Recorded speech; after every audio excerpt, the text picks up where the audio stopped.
It is finally that time of the year when the world outside is cold. Everything is a little quieter. The holidays have passed and the distractions that usually pull us outward have slowly faded away. Now we finally get this chance to turn inward and truly focus on ourselves. Winter does this naturally. It slows life down and it removes the constant stimulation, the social pressure, and the illusion that we are always supposed to be moving and achieving things. And while most people see winter as something to simply endure or survive, the winter arc is a deliberate decision to use this quieter season of our lives to transform ourselves.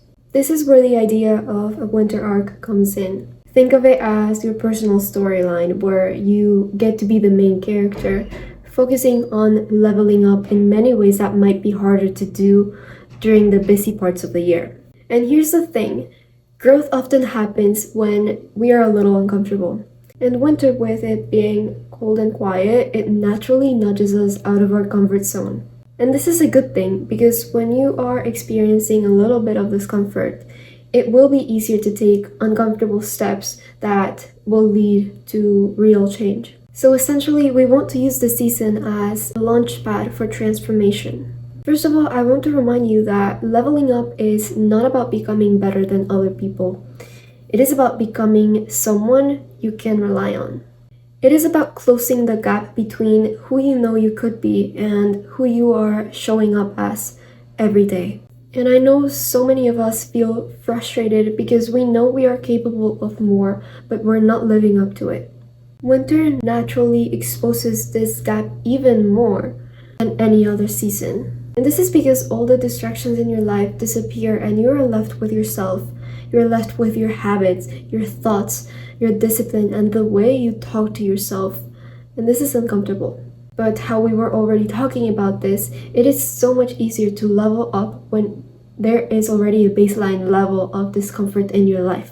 When everything is comfortable, change feels risky and unnecessary. But when life already feels uncomfortable, the cost of staying the same becomes higher than the cost of trying something new. And this is why it makes it the perfect time to take steps that feel intimidating, because at this point, there will be less resistance. So the first thing you should do is use this to your advantage during your winter arc.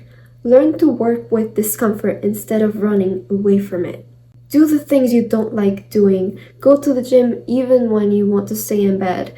Choose discipline over instant gratification. Sit with your thoughts instead of numbing yourself with noise.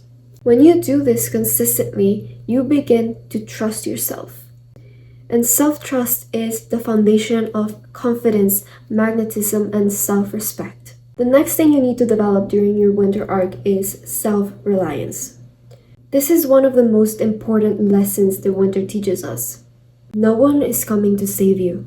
Winter strips away the illusion that someone else will come and fix your problems, motivate you, or carry you forward. It teaches you that the only person who can truly change your life is you. Your progress, your healing, your growth are ultimately your responsibility.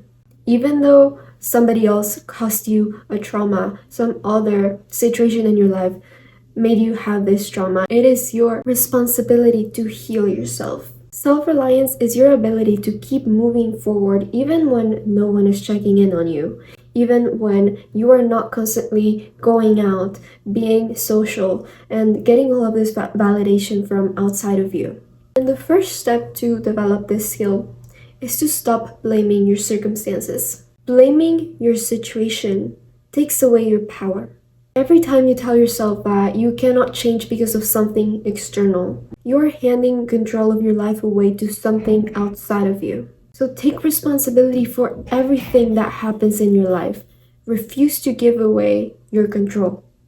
I think one of the most important things we can do during a winter arc is to use this time to build a solid identity that can't be knocked down. This is where most self-improvement advice goes wrong. As we talked about in my vision board video, people jump straight into habits without addressing identity first. They try to wake up earlier, work harder, be more disciplined without even deciding who they are trying to be. This is why most of the time people fail. Your transformation has to start with identity, whether it is with affirmations, meditation, journaling, who you want to be, what you want to achieve by being this person. During a winter arc, the most powerful thing you can do is choosing a version of yourself you are going to practice being. Someone who is more disciplined, more intentional, and more selective with their energy. Someone who keeps promises to themselves even when no one is watching. Because if you keep breaking your promises, if you keep breaking your trust, you are not going to take yourself seriously and nobody else will either. Once your identity is clear, your habits will stop feeling forced and you're going to start normalizing these habits. You're no longer going to rely on motivation to keep you going. The last thing we're going to talk about is use this time to learn focused minimalism. And what I mean by this is a season where you have to stop adding more to your life and instead start subtracting what's unnecessary. For example, less scrolling, less mindless stimulation, less access to things that keep you distracted from yourself. When you remove constant input, you are forced to listen to yourself, to listen to your thoughts, to listen to your feelings. And it is in this silence where clarity emerges. Many people fear winter because it is lonely. But loneliness is not a problem. It is often the start of your transformation because it is finally where you're going to confront yourself with honesty. I hope this video helps. If you have any questions, please leave them down in the comments. And if you're someone who is interested in becoming the best version of yourself and wants to create a life that you are in love with, make sure to follow me, to subscribe. Make sure to follow me on my socials as well, and I'll see you in my next video.